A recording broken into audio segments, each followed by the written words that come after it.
Is my screen visible to all? Screen दिख रहा है ना सबको? Yes, ma'am.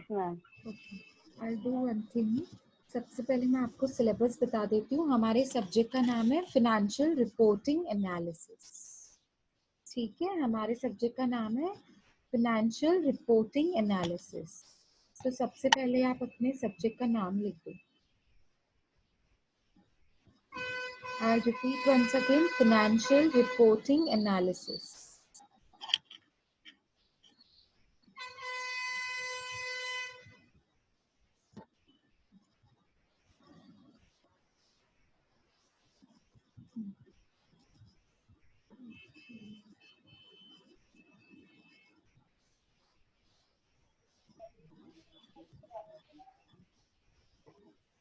ये व्हाट्सएप का स्क्रीन दिख रहा है? Yes, ma'am. Yes, good. Because I want to share syllabus first. मुझे बुक है मेरे हाथ में, बट हम लोग यहाँ पे देखते भी जाएंगे और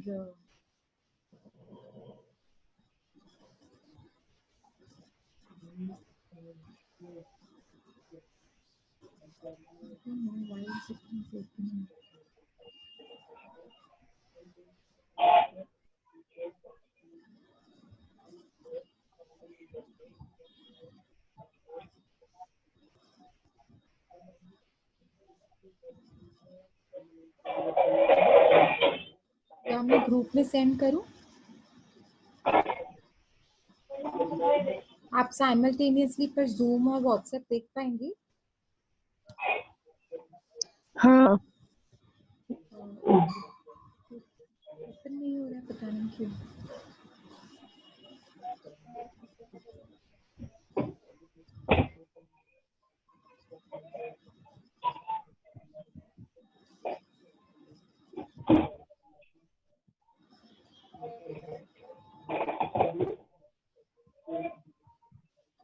Wait, I'm sharing the group.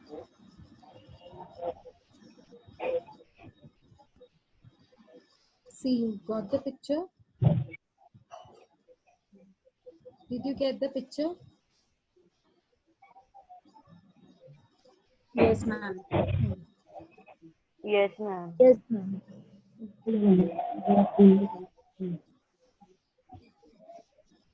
अभी देखो, सबसे पहला जो हमारा यूनिट है वो है final accounts of banking company. Whatever we will do with this, हम लोग बैंकिंग से करेंगे. जो भी हमारे फाइनल अकाउंट्स है वो बैंकिंग. कभी आपने ऐसे नहीं सीखा होगा कि फाइनल अकाउंट्स हमने अलग से कुछ बैंकिंग का नहीं सीखा है. तो सबसे पहला जो यूनिट है वो है बैंकिंग से related. So final accounts of banking. हम मतलब हम इसमें क्या सीखने वाले हैं. सारे म्यूट करो. वैशाली म्यूट.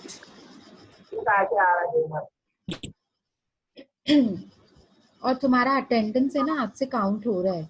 तो अभी जिन्होंने नाम को रीनेम नहीं किया है वो प्लीज तुम लोग रीनेम करो. जैसे OAZEF करके कोई तो है. कौन है ये? मैं रहूंगा. कौन बेटा?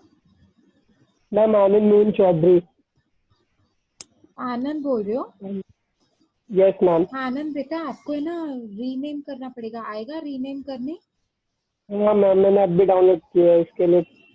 हाँ तो सुनो, आप है ना क्या बोलते हैं, आपके पास है ना ऑप्शन होगा. देखो पार्टिसिपेंट्स में जाओ. पार्टिसिपेंट्स लिखा हुआ है. हाँ. पार्टिसिपेंट्स में जाओ और उस पे ना आपका ऊपर नाम दिखेगा, उसको क्लिक करो. उसको क्लिक करके रीनेम दिखाएगा आपको. रीनेम. Yes ma'am. हाँ दिखाया. अभी आप अपने नाम को रीनेम करिए. पूरा नाम लिखो जैसे आपकी अटेंडेंस काउंट होने में प्रॉब्लम नहीं हो. Okay ma'am. आज से अटेंडेंस भी काउंट हो रही है. तो माइंड वेल, जिन्होंने अपना नाम रीनेम नहीं किया है वो रीनेम कर दो. ठीक है? Yes ma'am. Done. Okay, very good. Yes, Anand Mohan Chaudhary, correct. Good. Okay, let's start with this. सबसे पहले जो हमारे सिलेबस में पहला यूनिट है वो है आपका बैंकिंग से रिलेटेड. मतलब हम लोग क्या करेंगे इसमें, पूरा का पूरा बैंकिंग से रिलेटेड फाइनल अकाउंट सीखेंगे. देखो लिखा भी हुआ है, preparation and presentation of financial reporting of banking companies. मतलब फाइनेंशियल रिपोर्टिंग बेसिकली क्या होता है, जब कंपनीज फाइनेंशियल स्टेटमेंट्स बनाती हैं. फाइनेंशियल स्टेटमेंट्स में क्या क्या होता है, कोई बताएगा व्हाट इज फाइनेंशियल स्टेटमेंट और उसमें क्या क्या होता है? फाइनेंशियल स्टेटमेंट में क्या क्या होता है? Yes, what is financial statement? Financial statement is nothing but, आज तक तो आप बनाना सीखी हो, जो हम स्टार्ट करते थे जर्नल से. जर्नल बनाते थे, लेजर बनाते थे, ठीक है. फिर लेजर से जो हमने पोस्टिंग की है, लेजर के क्लोजिंग बैलेंसेस हैं, उससे हम ट्रायल बैलेंस बनाते थे, और ट्रायल बैलेंस से बनाते थे हम लोग फाइनल अकाउंट्स. तो जो फाइनल अकाउंट्स बनाते थे हम उसको बोलते थे फाइनेंशियल स्टेटमेंट्स. ठीक है. हम फाइनल अकाउंट्स में क्या क्या बनाते थे? Trading account, profit and loss account and balance sheet. तो ये जब हम बनाते हैं, जिसको बोलते हैं trading, profit and loss and balance sheet, इससे पता चलता है कंपनी की फाइनेंशियल स्टेटमेंट क्या है, मतलब फाइनेंशियल पोजीशन क्या है. इस ये देखकर समझ सकते हैं कि कंपनी में इन्वेस्ट करना सही है कि सही नहीं है. ठीक है, आई बात समझ में? फाइनेंशियल स्टेटमेंट्स क्या होते हैं, आ रहा है समझ में? Yes, ma'am. Yes.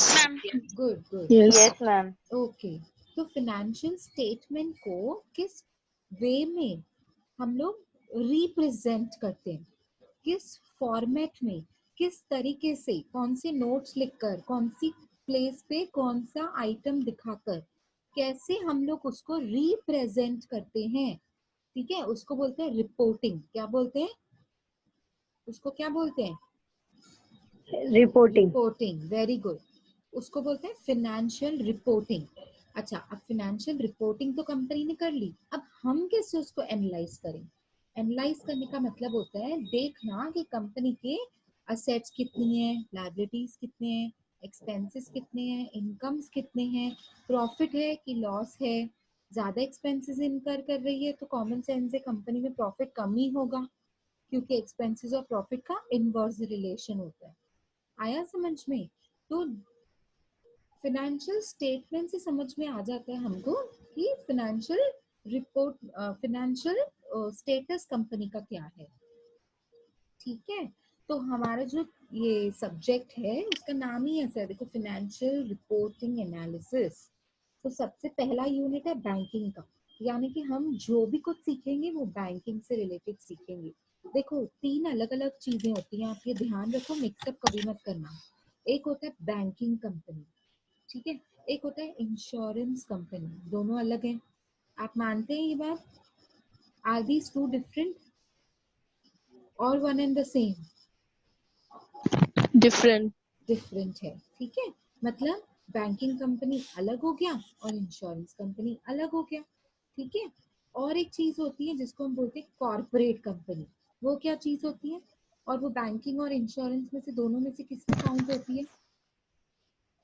बैंकिंग में मे बी डेवलपमेंट के लिए होती है ना मैम. नो, कॉर्पोरेट कंपनीज मतलब, जो कॉर्पोरेट कंपनीज मतलब जैसे रिलायंस टाटा, क्या वो बैंक है? क्या वो नहीं. Bank No. है? नहीं. क्या वो No. इंश्योरेंस कंपनी है? हम्म. क्या वो इंश्योरेंस कंपनी है? नहीं. तो जब हम लोग बात करते हैं कॉर्पोरेट कंपनी की, कॉर्पोरेट कंपनी मतलब जो ना बैंक है ना इंश्योरेंस कंपनी है, कमर्शियल बेसिस पे उन्होंने अपना लार्ज स्केल पे बिजनेस ओपन किया हुआ है, और किसी न किसी कमोडिटी में मैन्युफैक्चरिंग करके, मार्केटिंग करके कुछ को प्रोड्यूस करके सेल करते. ठीक है, वो ना बैंकिंग कंपनी होती है, वो इंश्योरेंस कंपनी होती है. ठीक है, समझ आ रहा है? तीन तरीके के पार्टीशंस है. पहली बात तो आप उसको हाँ. समझ लो. सबसे पहले होता है बैंकिंग कंपनी, जो बैंकिंग ट्रांजैक्शंस करती है. ठीक है, लोगों से एक्सेप्ट करती है डिपॉजिट्स, और विथड्रॉवल्स करने देती है, जहां आप अपने पैसे रख सकते हो, ठीक है, बैंक में। और दूसरा होता है इंश्योरेंस कंपनी। मैंने आपको पहले ही OIS सब्जेक्ट में हम लोगों ने पढ़ा था, आपको याद होगा। इंश्योरेंस इंश्योरेंस कंपनी क्या होती है? जो आपको इंश्योरेंस पॉलिसीज बेचती है, ठीक है। कौन सी पॉलिसीज बेच सकते हैं वो लोग? एक लाइफ इंश्योरेंस और एक जनरल इंश्योरेंस। यही था, यही दो पार्ट्स थे हाँ। हमेशा से, अभी तक हमने यही पढ़ा है, ठीक है। तो ये इंश्योरेंस कंपनी का काम होता है, इंश्योरेंस पॉलिसीज को बेचना। अब जो कॉर्पोरेट कंपनी होती है वो बैंकिंग ट्रांजैक्शंस नहीं करती है ना, इंश्योरेंस प्रोडक्ट बेचती है। वो क्या करते हैं? जो हमारे रेगुलर कमोडिटीज, ITC कंपनी है, वो रेगुलर बेसिक कमोडिटीज होते हैं वो बनाकर हमको बेचते हैं, ठीक है। पतंजलि कंपनी है, तो ये भी तो चीजें बनाकर बेचती है हमको, ठीक है। तो ये बैंक नहीं है, पतंजलि कंपनी बैंक है? इंश्योरेंस कंपनी है? नहीं। तो वो क्या है? वो कंपनी है, कॉर्पोरेट कंपनी, वो एक अलग चीज हो गई, ठीक है। तो अब अगर आप देखोगे, आपके सिलेबस में वापस आ जाइए, उसमें देखिए पहला है final accounts of banking company. हम जो भी कुछ सीखेंगे वो बैंकिंग से रिलेटेड सीखेंगे, और उसमें क्या सीखने वाले हैं?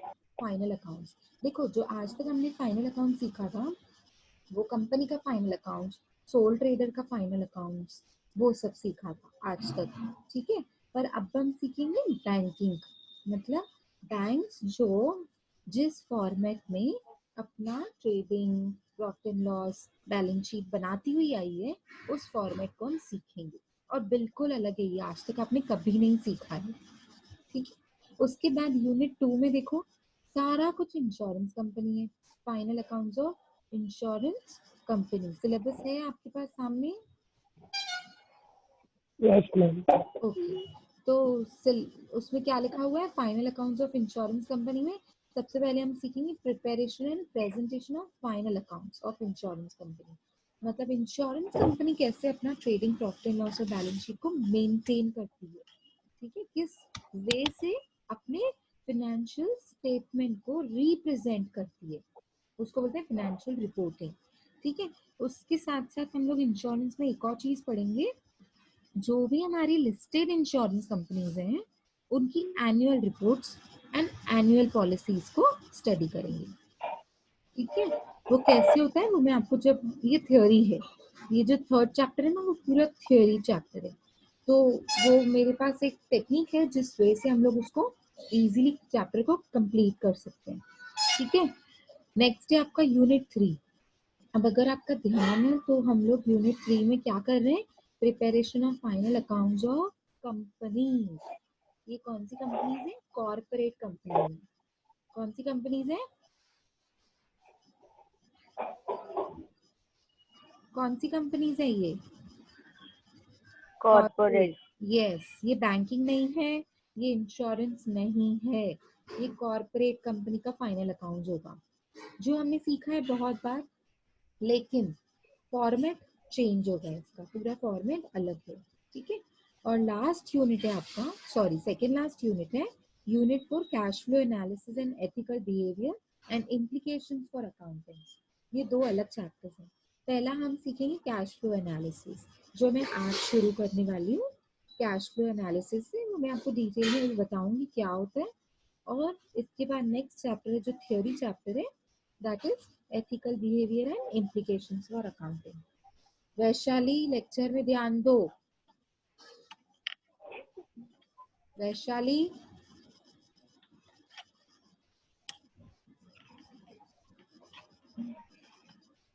वैशाली, आवाज आ रही है? अनम्यूट करके जवाब दो बेटा। आ रही है? हाँ, तो बीच में बात नहीं कर, लेक्चर सुन ध्यान से, ठीक है, नहीं तो कुछ समझेगा नहीं। चलो अभी म्यूट करो। अभी हम लोग एथिकल बिहेवियर मतलब यूनिट 4 में खड़े हैं, chapter number 6, ethical behaviour and implications for accountants. मतलब जब भी अकाउंटेंट फिनेंशियल स्टेटमेंट्स में आइटम्स को पुट अप कर रहा होता है, जब भी फिनेंशियल स्टेटमेंट बनाया जा रहा होता है, मतलब कौन सा एथिकल बिहेवियर उसको रखना चाहिए सो दैट कोई भी मैनिपुलेशंस अकाउंट में ना हो, कोई भी एरर एंड फ्रॉड अकाउंट में ना हो। म्यूट सारे म्यूट करो।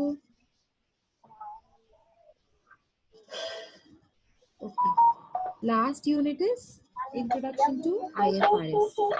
Everybody mute please.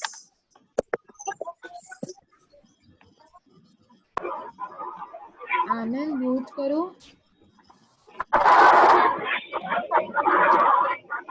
Vaishali mute. Mute है मैम। इसका म्यूट नहीं है।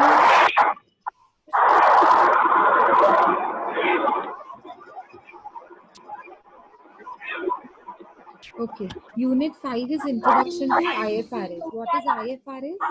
The full form of IFRS is, mute everybody. किसका म्यूट नहीं है? नेहा बेटा आपका म्यूट नहीं है, अभी मैंने किया। आनंद आपका म्यूट नहीं है।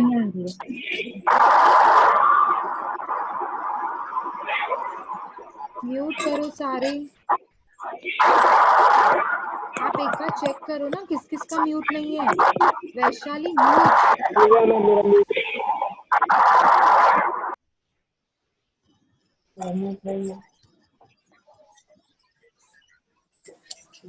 तो म्यूट होगा ना।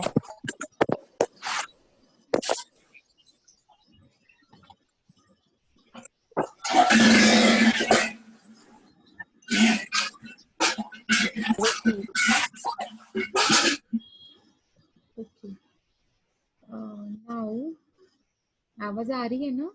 चैट बॉक्स में लिखो, अभी मैंने सबको म्यूट कर दिया। चैट बॉक्स में लिखो आवाज आ रही है? यस, आवाज आ रही है? Okay, good good. Okay, now unit 5 is introduction to IFRS. What is IFRS? IFRS is International Financial Reporting Standards. ये हम लोग डिटेल में पढ़ लेंगे। लास्ट यूनिट में क्या है? It is related to accounting standards, जो हमने पहले पढ़े हुए हैं, लेकिन वो थे आपके इंडियन अकाउंटिंग स्टैंडर्ड्स। अब ये हैं आपके इंटरनेशनल अकाउंटिंग स्टैंडर्ड्स। ठीक है, दो ही अकाउंटिंग स्टैंडर्ड्स पढ़ने हमको इसमें IFRS 1 and 2 अगर आप देखोगे तो आपको सिलेबस में दिखेगा।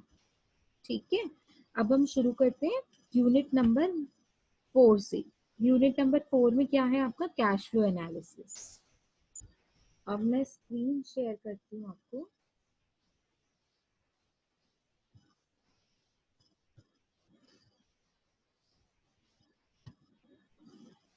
Write to me in the chat box. I am not unmuting anybody.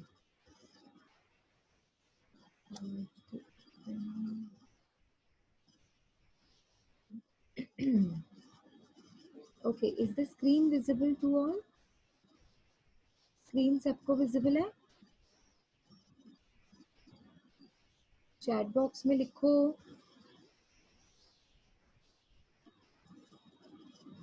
Okay, good. Now I have a PowerPoint presentation before you. Cash flow statement.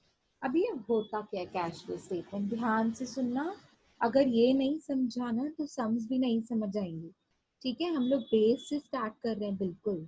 ठीक है, और जो आपको चीजें चाहिए वो नोट डाउन भी करते जाओ, बिकॉज बहुत चीजें इंपॉर्टेंट भी हैं।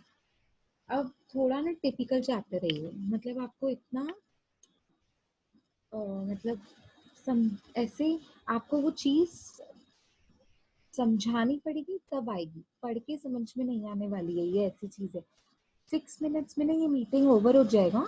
40 मिनट्स का ही इसका वो जूम मीटिंग पे होता है। तो हम लोग क्या करेंगे, सेम आईडी से रीजॉइन करेंगे। ठीक है, सेम आईडी से रीजॉइन कर लेंगे। अब कैश फ्लो स्टेटमेंट होता क्या है, सबसे पहले हम समझ लेते हैं इसकी मीनिंग क्या होती है। कैश, कैश क्या होता है? कैश क्या चीज होती है? Cash, business, if you want to start up your business you need cash. If you want to invest in your business, you need cash. If you want to set up an office, you want to set, you have to keep furniture, you have to renovate the office, lightings लगानी पड़ेंगी और fan लगाना पड़ेगा, air condition लगाना पड़ेगा, sofa रखना पड़ेगा, table chair, everything you need to keep the office well furnished. ठीक है. तो हर एक चीज के लिए आपको ऑफिस में क्या चाहिए, बिजनेस में क्या चाहिए होता है, कैश. ठीक है. गुड्स खरीदने हैं, बेचने के लिए पहले गुड्स खरीदने पड़ेंगे, गुड्स खरीदने के लिए रॉ मटेरियल चाहिए, रॉ मटेरियल खरीदने के लिए पैसा चाहिए, कैश. ठीक है. अब रॉ मटेरियल को आपको मशीन्स पे बनाना है, मैन्युफैक्चर करना है, तो you need machines for it. ठीक है. प्लांट एंड मशीनरीज चाहिए, उसके लिए भी कैश चाहिए. समझ आ रहा है. उसके बाद रॉ मटेरियल मिल गया, मशीन्स तो आ गई आपके पास, लेकिन आपके पास लेबर नहीं है, तो लेबर के लिए भी क्या चाहिए, cash. Because you need to pay to, you have to pay to labourers also, तब तो जाके काम बनेगा. अगर पे नहीं करोगे तो लेबरर्स काम नहीं करेंगे. ठीक है. तो लेबरर्स के लिए मुझे कैश चाहिए. ठीक है. बेचना है, अब गुड्स तो बन गए, अब बेचना है, बेचने के लिए भी क्या चाहिए, कैश. एडवर्टाइजिंग करने के लिए कैश चाहिए, है ना. गुड्स को पैक करने के लिए, बेचना पड़ेगा तो प्रॉपर पैकिंग करनी पड़ेगी, उसके लिए कैश चाहिए, है ना. तो बिजनेस के हर एक स्टेप पे आपको क्या चाहिए होता है, कैश. तो बिजनेस, देखो कैसे बोला जाता है इसको, cash is the life blood of the business. That means without cash you can not even think of doing the business, ऐसे बोला जाता है कैश के लिए. तो कैश नहीं होगी ना तो बिजनेस भी नहीं कर पाएंगे. इसीलिए हमारा ये जो चैप्टर है वो बहुत इम्पोर्टेंट है. अगर आप देखोगे तो हम लोगों ने वर्टिकल बैलेंस शीट सीखा हुआ था. उस वर्टिकल बैलेंस शीट में आप लोगों ने sources of funds and application of funds सीखा था. अब उस एप्लीकेशन ऑफ फंड्स में 2-3 पार्ट सीखे थे आपने.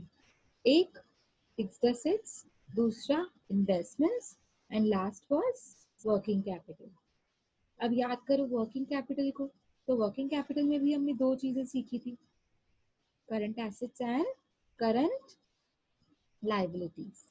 उस करंट एसेट्स को भी याद करो तो उसमें कैश होता था, कैश होता था उसमें. Very good. चैट बॉक्स में रिप्लाई कर रहे हो ना, वेरी गुड. ओके. तो हम लोग current liabilities, current assets and current liabilities देखते थे वर्किंग कैपिटल में. अब उसी करंट एसेट्स में एक छोटा सा आइटम होता था जिसको हम बोलते थे कैश. बहुत सारे आइटम्स होते थे, एक छोटा आइटम होता था जिसको हम बोलते थे कैश. देखो इतना बड़ा आपका बैलेंस शीट का फॉर्मेट, सोर्सेस इतना बड़ा, फिर एप्लीकेशन में 3 parts, fixed assets, investments, working capital.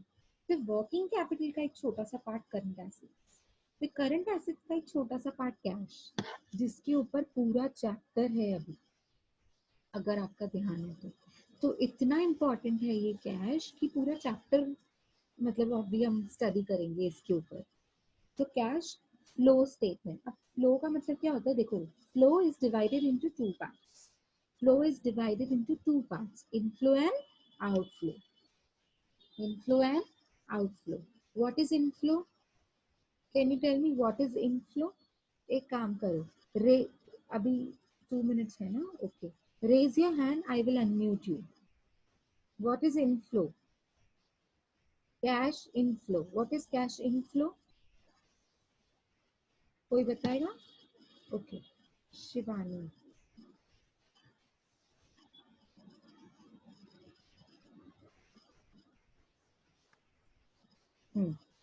बोलो शिवानी.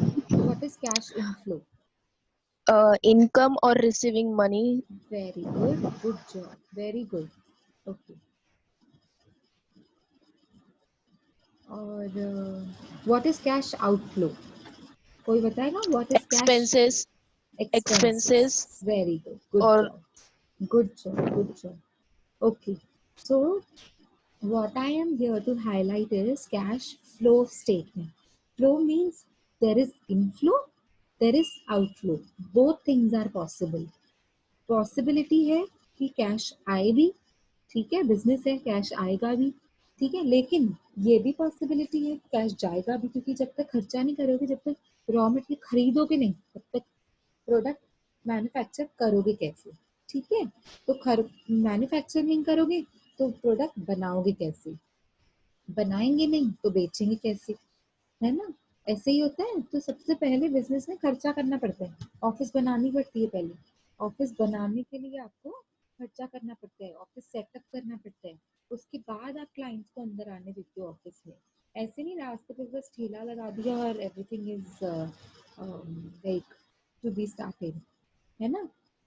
इसको बोलते हैं cash flow statement. Cash flow statement मतलब कैश या तो आ रही है या तो जा रही है बिजनेस से, उसका हम एक अलग स्टेटमेंट बनाते हैं। स्टेटमेंट मतलब एक प्रॉपर फॉर्मेट बनाते हैं जिससे ये पता लगती है कि कितनी कैश आई, कितनी कैश गई और कितनी कैश हाथ में बच गई। इसको बोलते हैं cash flow statement. I hope सबको समझ आ रहा है। ओके, कैश फ्लो स्टेटमेंट के बाद हम लोग आते हैं meaning of cash flow statement. अब ये ना मीटिंग शायद खत्म हो जाएगी तो हम लोग रीजॉइन कर लेंगे, ठीक है। We all can rejoin by using the same link.